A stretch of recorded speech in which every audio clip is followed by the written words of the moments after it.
Hi, I'm Asatsu5, and this is my initial impression on the iPad.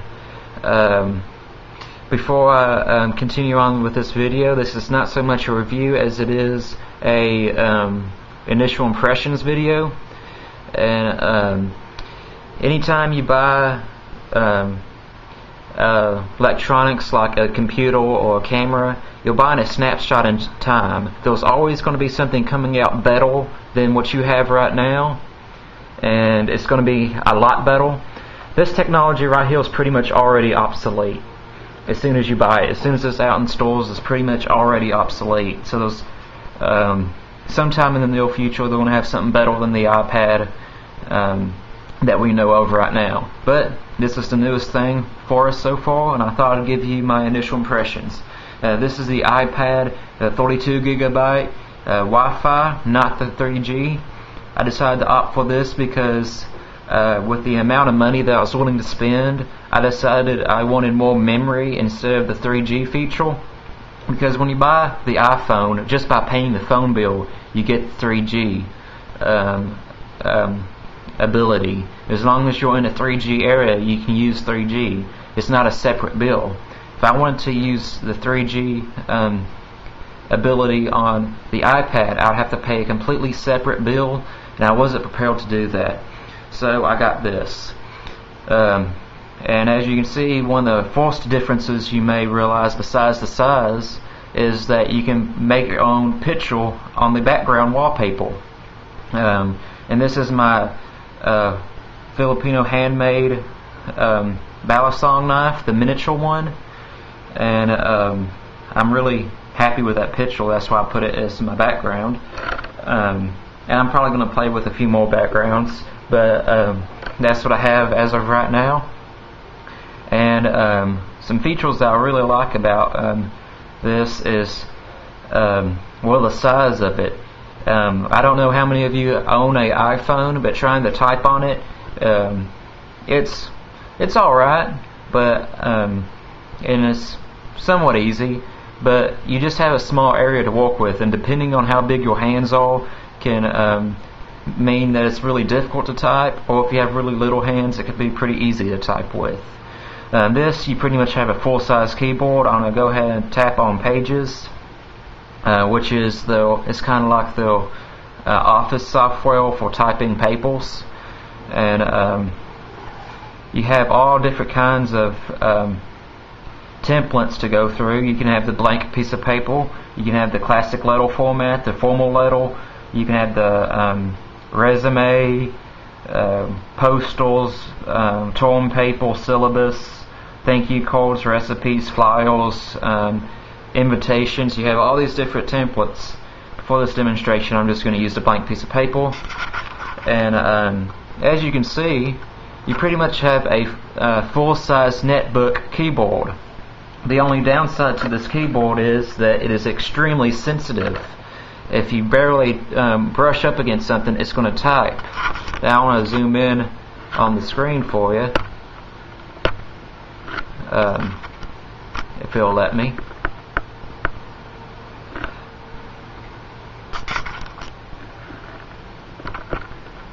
And my battery is almost out, so let me fix that.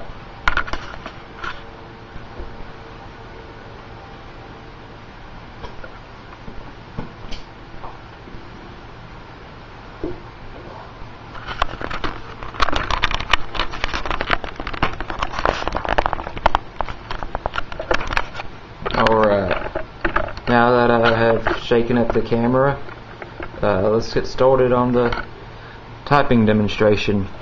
But since you do have a full-size keyboard, you can type fairly easily. It's just very sensitive.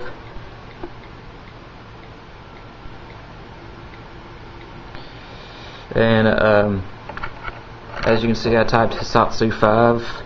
But if you barely brush up against something, it's going to start typing letters that you don't necessarily want.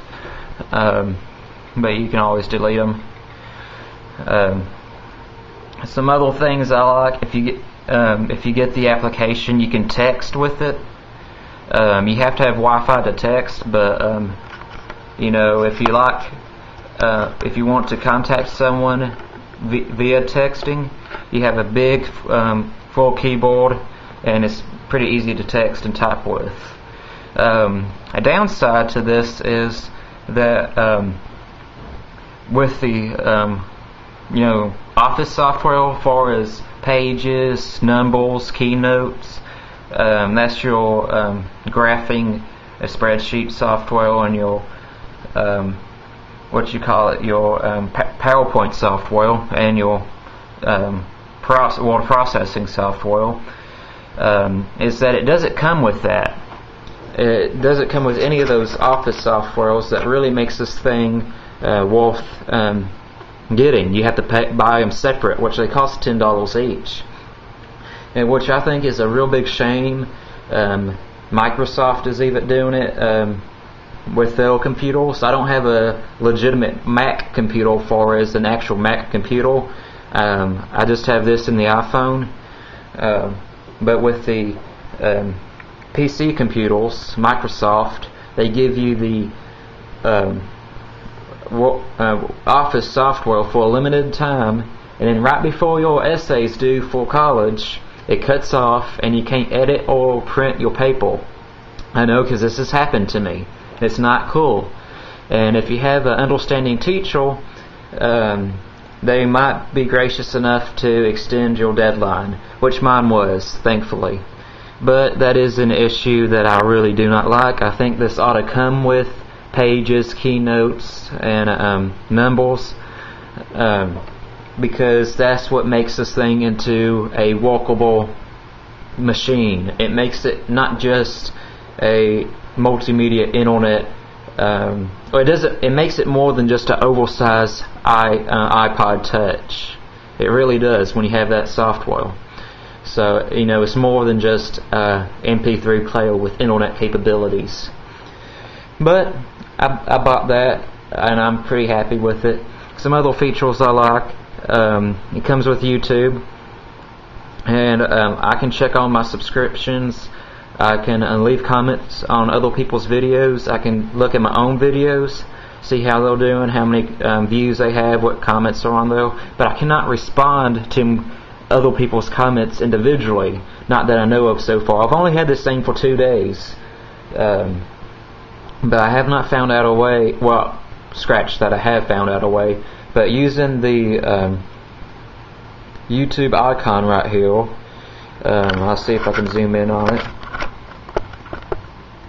There it is. Using that YouTube, I cannot find a way to respond to an individual's comment. I can leave comments to other videos, but I cannot respond to one of my viewers. So how I fix this is I go on Safari, type in YouTube, and then I can. It takes me to the same YouTube that you see when you get on your computer, your own personal computer, and then I can PM. I can edit my videos as far as information goes. I can edit my account. I can look at other people's channel pages. I can comment on other people's channels. I can do everything that I can pretty much do on a regular computer except for upload a video. But who knows, software might come where you can do that in the future. Also, I'm pretty sure in the future they're going to make an iPad with a camera on it. This does not have a camera on it. I really wish it did have a camera, but I'm pretty sure in the future they will have that. They just don't have it now. This has videos. I have eBay on here, and of course Safari, email, and another cool feature on here. I didn't know this was going to work at first, because I do like taking pictures. I do like photography. And most of the time, my iPhone is the only camera I have on me when I'm traveling. Because, let's face it, I don't carry my reviewing camera with me all the time. I don't take my Canon T50 with me everywhere I go. And so usually it's my phone. My phone does take very good pictures. In fact, this picture back here with the Ballad song was taken with my iPhone. But I do like taking pictures, with my iPhone. It takes good pictures, but I would like to get them onto this, so you can bump them Bump is an app where you can transfer contacts, photos, and you can bump photos to your iPad. If you have bump on your iPhone or iPod Touch, you can bump that information to your iPad. Now I want to go ahead and show you the photos option. You can either go on individual photos and you can scroll all the way through them. And there was only about 37 photos on here that I haven't taken myself personally. 37, 38 photos I haven't taken personally. The rest of these are all mine. But the pictures I didn't take, you know, are of family and all that kind of stuff, so don't worry about that, YouTube. I'm not breaking any copyright stuff. You can also look at albums, individual albums. Let's see. What pictures I want to show you. What was my camping trip? Well, here's my ballad song. So here's a pretty cool feature I like. You have all these albums, and you're not sure which album you want to look at. You can kind of peek at them. Oh, I like those. So there it is. I can look at that picture. That one, which is my background right now. So I really like that. You can actually peek at photos. Don't want to look at that one. That one's boring, so go to a different one and look at photos. So I really like how they have the photo app, I guess you'll call it, the photo software on the iPad. I really like how they have it set up. But the other cool thing is you can click on places, and all of those red dots you see on the map, those are all places where I've taken pictures. So you can track the places that you've traveled and taken pictures with your iPhone. If you take pictures with your iPhone and bump them over here, or sync them onto the iPad, it shows you where you've taken them. So if they're out of state or out of country, it just kind of helps you keep track. And let's see, I'm going to click on Huntsville, Texas. It shows the first picture on the stack. Spread it out. And look, there's me with my wetsuit on. And then let's see, I can click on Newton. That's the only picture I have in there. And there was a sunrise I take a picture of. So I really like how they have the photos set up here. You can look at them by places, by albums, by individual photos. And that's about it. This rates about a 9 out of 10 for me. Of course, this has many different apps on it. Those are all of my language apps right there, where I occasionally study different languages. That's a little side hobby. They do make apps where you can like print, like send the information from your iPad, like a photo, to the printer and print wirelessly. I have not figured that out yet, and I also have pretty cool games on here. And but I usually, if there's a document or if there's a picture that I want to print out, I'll email it to myself from my iPad or iPhone, and then go to a separate computer, a desktop computer, and then print it from there. Well, that's how that usually works. So there are many different uses for this thing. You can use it for school, you can use it for businesses, you can use it as just a multimedia internet fun thing. And a lot of people on YouTube that I've kind of watched, because I did my own research before I bought this thing, a lot of people kind of complained, well, for $500, $600, $700, it doesn't even come with headphones, which most people who buy this thing already own an iPod or iPhone or something, so they're going to have headphones. But yeah, it's expensive. It's going to cost a lot of money because it's brand new technology, snapshot in time. But if you kind of think about it, this is not a MP3 player. It is not that simple. Yes, it is one of the iSeries. It's part of the iPod family, but it's not. Its primary function isn't music. The primary function of this thing is really surfing the web and using it as a replacement laptop or a replacement netbook.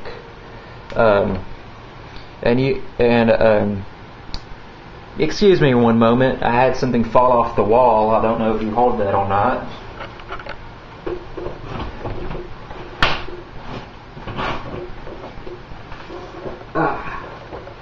Sorry, that was getting on my nerves. Thought it was going to hit me in the head.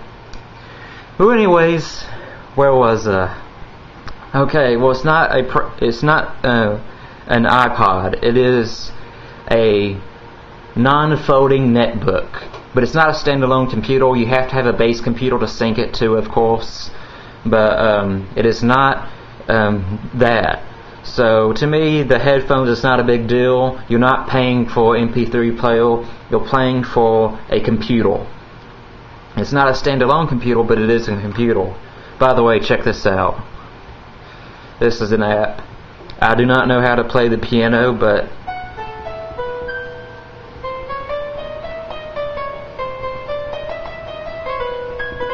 I just thought that was cool. So to me, the headphones isn't a big issue. If you want an MP3 player, buy an MP3 player. If you want a camera, buy a camera. But if you want a little bit of everything, then you're going to have to skip out on something.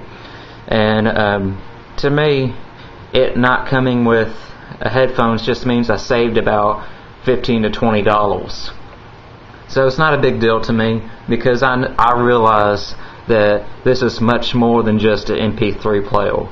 That is not the primary function of this. Anyways, this is my initial views on the iPad. I love it.